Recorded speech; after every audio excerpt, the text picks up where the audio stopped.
Hello, savvy entrepreneur. It's Tash Corbin here, and welcome to another episode of the Heart-Centered Business Podcast. This is episode number 355, which means you can find all the relevant links and show notes for today's episode over at tashcorbin.com/355. And you're going to want to write that one down because we've got a very practical, very powerful podcast episode for you today. I'm going to tell you how to accelerate your list growth. So get your mailing list growing faster. We know that your mailing list is one of the most important assets in your business. It has a direct correlation to income. And so you really want to make sure that you're paying attention to this podcast episode and you come and grab all the show notes because there's going to be quite a few links for you there. So it's tashcorbin.com/355. Let's dive into this one. I'm Tash Corbin, and this is the Heart-Centered Business Podcast. So, as I said in the intro, your mailing list is one of the most important assets in your business, and that's for a number of reasons. Number one, it's your asset. So, your social media channels could be banned at some point. You could lose access to your audience. The algorithms could be swung away from your favor. So, having a mailing list is your opportunity to build your own asset. If you move from Facebook to Instagram, you can't take your audience from Facebook to Instagram with you. But if you move your mailing list from MailChimp to MailerLite to Kartra to Kajabi, you take that with you every single time because it's your business's asset. So that's number one, it's your asset. Number two, your mailing list also has a very direct correlation to your income. I know for myself, the more I grow my mailing list consistently, the better my launches are. Launch after launch after launch. If I'm not focused on list growth and my list has stayed the same or declined from launch to launch, then my launch results are not as good. The more people I have joining my mailing list, the more inquiries I get about working with me. The more people joining my mailing list, the more that they're sharing my content or engaging with my content, and the more that it grows my mailing list. So it creates almost this tipping point. Once you get to that consistent growth at a good high level, then it creates its own growth as well. It's like a compounding interest effect. So in growing your mailing list is really critical to your business survival long term, but also to growing your income as well. So growing your mailing list is really, really critical. However, for a lot of people, they've got to a certain level of list growth and they feel like that's it. Like that's their stagnated level of list growth. That's as many people that they can get joining their list each month. But I would argue that we can absolutely scale that up and we can accelerate that. And not everything has to be in paid strategies.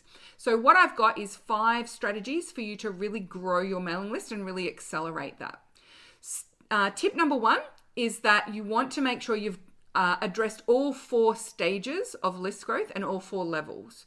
Now, if you don't know what I'm talking about there, that means you probably haven't done my Grow Your Audience free training. And I'm going to link to that in the show notes of today's episode. In a nutshell, the Grow Your Audience training walks you through the different stages of business and what the appropriate list growth strategies are for each stage. There are 4 stages that you go through, and those stages stack one on top of the other. So if you nail stage 1, but then when you move to stage 2, you stop doing what we do in stage 1, you're actually missing out on some of the warmest, hottest leads onto your mailing list, and you will shrink the organic growth that you can achieve at stage 2.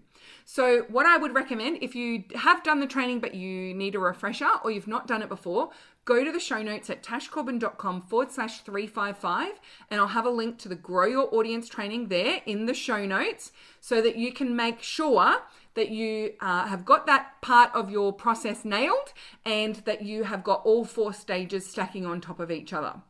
So that is tip number 1. Tip number 2 is to get very specific and nail your niche. Now, again, I have a free training on how you can do that, and we'll link over to that in the show notes. But for so many people, they get so resistant to niching. Niche is who you focus on when you are marketing your products and services. It is not everyone who could be helped by your services. It's not everyone you'd say yes to if they said, hey, could you help me too? Every single person that you'd say yes to is not a niche. Yes, you can say yes to anyone. You are in the driver's seat of your business. But when it comes to your marketing and particularly growing your list, the less niche you are, then the slower your list growth will be because your messaging will be more vague. Your lead magnets will be more vague. The things that you use the content that you create to get people towards a lead magnet will be more vague.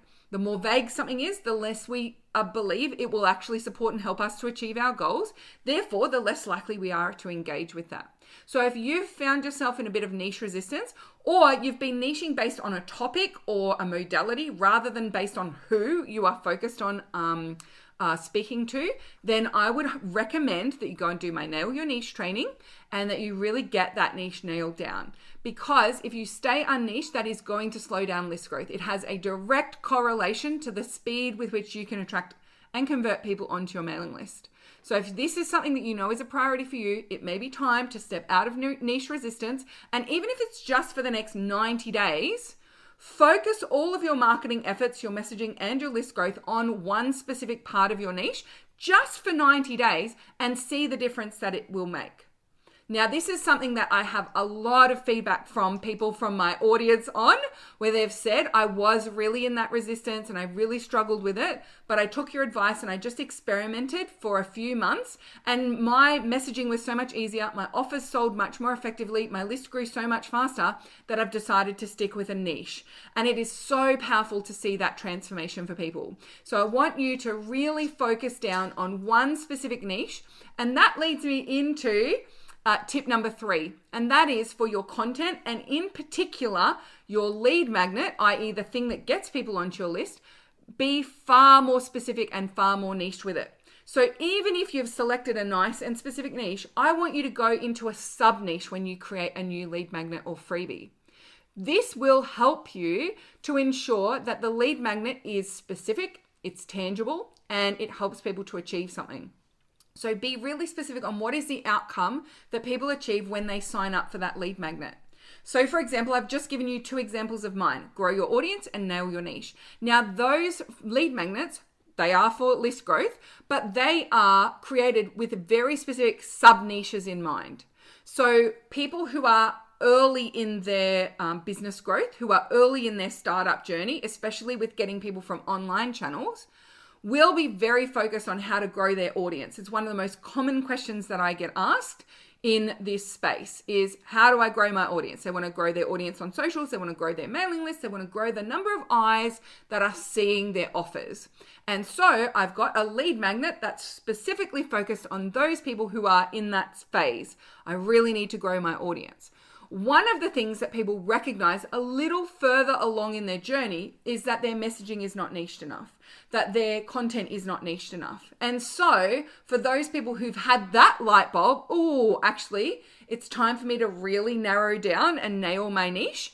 The Nail Your Niche training is really powerful and effective for them. So I actually have different lead magnets that support people at different phases of that journey. They're all within the niche that is ideal for the Takeoff program, but I've looked at what are some of the tangible problems people face along the way. What are some of the big tangible goals that people have? Growing their audience, getting really specific on their niche. They're 2 big ones. And so they are lead magnets that I have for the Takeoff program. Another one is the $0 Facebook marketing strategy, because a lot of people ask me questions about, well, how do I build an audience and grow my followers online when I don't want to spend money on ads? So I have created an entire practical training on how to market and grow an audience on Facebook without spending any money. So again, you can see it's so tangible. It's got a really practical outcome. And for those of you who are like, yeah, but the outcome of working with me is not that tangible, it's not that practical. It's the reason why you can't articulate the practical or tangible outcome is because you're not niched enough. So the more niched you are, the more you're focused on a certain person and you're clear on what the goal is that they're looking to achieve, the reasons why they say they can't have it. It's all covered in the niche training. The more you get that really specific niche, the more you'll be able to create freebies and resources that speak tangibly and practically to that niche. The more you stay broad and unniched, the harder it is to create that tangibility, to speak to a tangible outcome. So that is tip number 3, is have a really hyper-specific niched outcome for every single lead magnet that you create, and create every single lead magnet with the intention of what is the next step for them? What are they going to buy from here? When you do that, those lead magnets are far more attractive to your audience, and they're far more likely to do their job, which is to grow your audience with highly qualified leads. Now, tip number 4 is to make it super valuable for people to be on your mailing list. So have a think about that. What makes it really valuable to be on your mailing list? Is it that they receive no emails from you because you don't send lots and lots of emails? I would argue that's not valuable. And yet, how many people have that as a little badge of honor? As I hardly ever email my mailing list, so I hardly ever annoy them. Well, also, you're hardly ever delivering value to them as well, if that's the case. So rather than seeing getting in contact with your mailing list as being an annoyance, think about it as being adding value. So do you consistently and effectively provide valuable information and content to your audience who are in your mailing list? Is being on your mailing list of value to them, or is it actually just they hear from you occasionally and it's only when you've got something to sell? I would argue that's less valuable for your audience. Now, the reason why I created this entire podcast episode is based on that tip number 4. And what happened was someone recently asked a question on their Facebook page and said, whose mailing list do you love being on? Whose emails do you open consistently? And someone tagged me and said, I love getting Tash Corbin's emails. And then there were several comments underneath saying, oh, I love Tash's emails. But there were a couple of people who were like, oh, I'll need to check her out. And then people were having a conversation about me in the comments of someone else's post. People are so keen to open my emails that when they're asked whose emails do you open consistently, it was me that they tagged. It was me that they thought of. Now, that's because I consistently email my list, and I email my list with lots and lots of really valuable content. Not an overwhelming number of emails. I'm very thoughtful and mindful of my sending habits. But if you're on my mailing list, I digest, or I'm a content creation machine. So being on my mailing list is a way to get the digest, the summary of the most valuable content that I've created. That's the keeping up to date with Tash without having to chase her around the internet.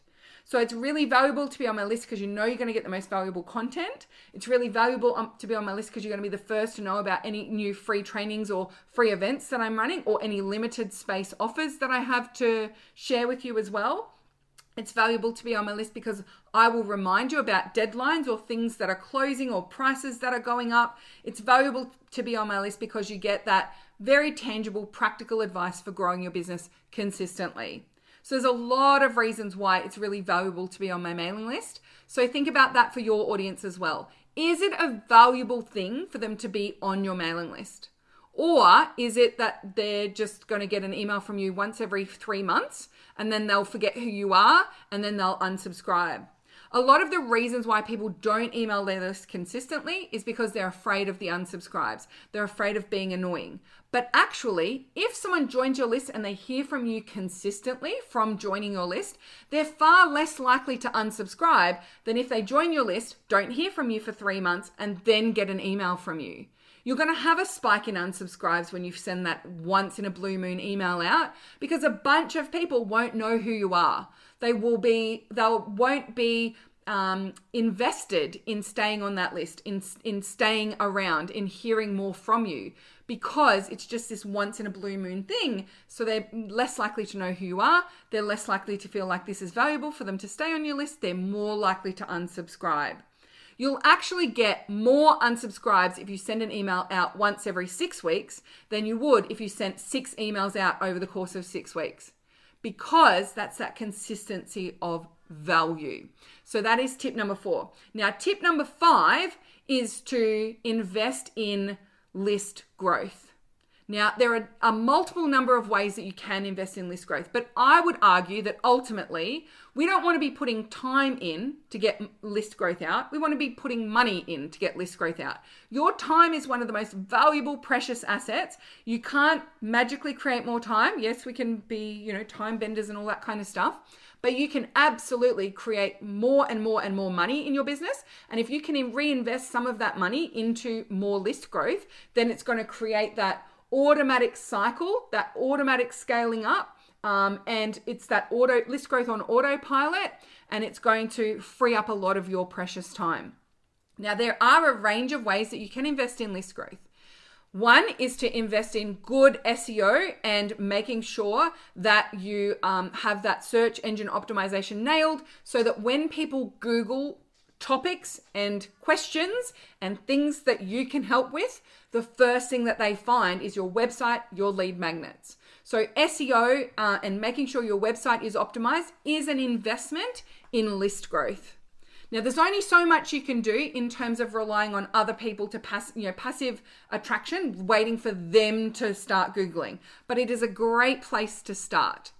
The other way that you can do it is to proactively get into people's social media feeds. So meta ads that go onto Facebook and Instagram are generally my primary focal point, but you can also, if your primary social media channel is LinkedIn, you could do LinkedIn ads, Pinterest ads, you can do Google ads, all sorts of ads. The reason why I love meta ads in particular is because that's where I'm engaging with my audience the most. That's where I am creating a relationship. And for me, my organic strategies on Facebook are supporting my ad cost being reduced in Facebook ads. So I primarily focus on Facebook ads because Facebook is my primary social media channel. If Instagram is your primary channel, I would focus on Instagram ads, but you can push to both channels with your ads. So there's lots and lots of different strategies.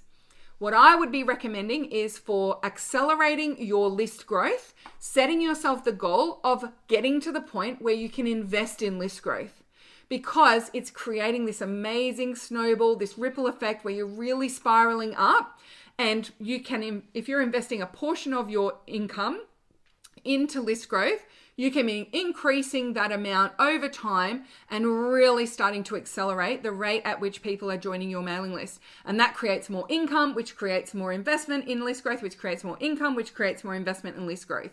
So it really is a beautiful virtuous cycle, and it's a powerful way to accelerate your list growth.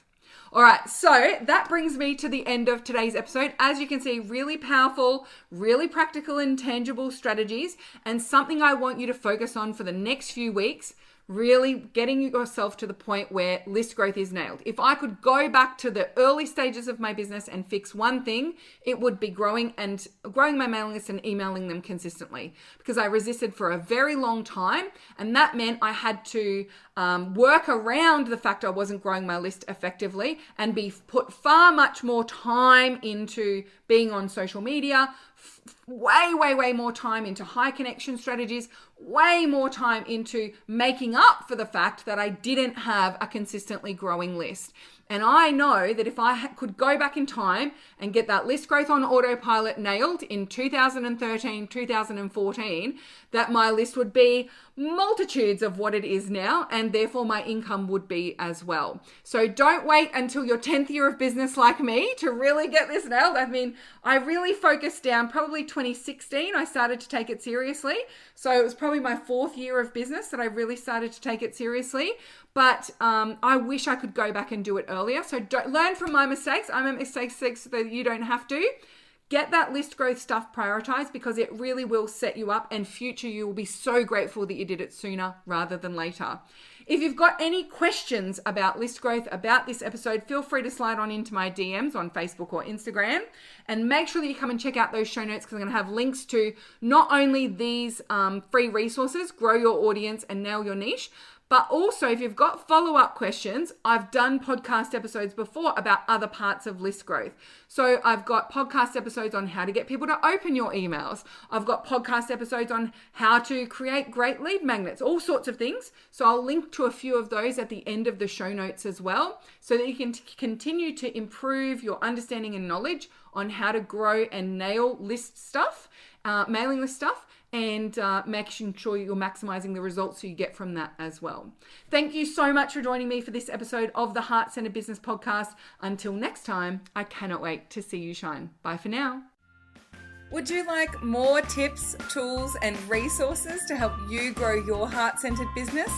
Head to tashcorbin.com today.